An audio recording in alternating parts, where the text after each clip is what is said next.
Well, most of our travel, especially when we were near the front, was at night and no lights. The only way we could travel was the lead jeep.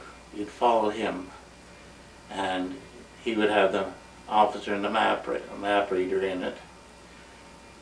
And what you had, the only thing you could actually see was on the differential, rear axle, there was a little white spot painted. And underneath the vehicle was a little tiny light shaded pointing at that white light. And that's all you had to see. Where it went, you went. And it got hypnotic at times.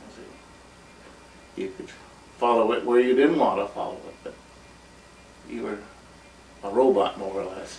You know, when you were, not tired enough, and it just took over. Well, near the end of the war, we were driving 10-ton max. We were so far ahead of railhead that we could not keep supplied with our 3-ton Fords. So behind me, 10-ton max, I had about 9 or 10 ton of high explosive tank ammunition, primed, ready to go. And behind my seat, being second line defense, I had 2 crates, that's be 24 primed hand grenades ready to be used. So I was a good target. I was supposed to go to Normandy D+7, but suddenly they boosted us. We had to get in there D+4. So we got in there when it was still pretty hectic. Found out later why we were pushed up there. I was in B transport, and C transport was supposed to have got in there ahead of us. They never made it. They were sunk off Dover. All the trucks, ammunition. Out of 64 men, I think there was 23 survivors. That was just our people that was aboard that ship. Did you see any deaths or injuries? What did you think of that? Any of the? You seen them lined up in rows, and as I said, the Norman beaches of Normandy were not a pleasant place to see. But what do you think of it? Well, you just think of it. You try to shut it out of your mind. You got to get on with what you're doing. That's how you cope. Most of the French were extremely glad to see us. Now, I don't know if this was part of the military planning or not, but I can't say all the people in Normandy were glad to see us. Because one of them said that since we got there, their plight was worse. The Germans at least did buy food from them, and we brought our own with us. That's an honest statement. Mm-hmm.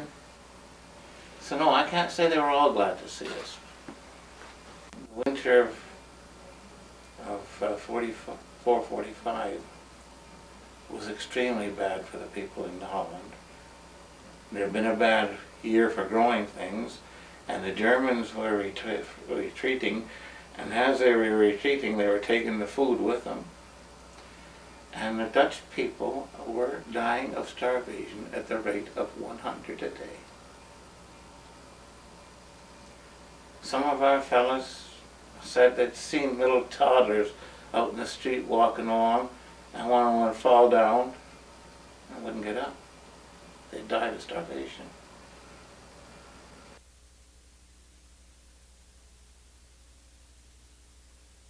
There was 2 flight crews from the Royal Canadian Air Force Bomber Command were told they were being given the honor of being the first 2 planes to fly a food drop into Holland. Now they had got hold of the Red Cross, and they had the Red Cross contact through Geneva the German people, the army, and say we were sending planes in on a certain course at a certain height to drop food at a certain racetrack just not far outside of Amsterdam. And they would be returning on a predetermined course, and they would be unarmed. And anybody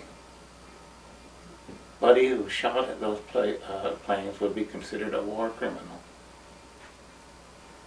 So these two planes took off. The lead pilot came from Windsor, the navigator from London.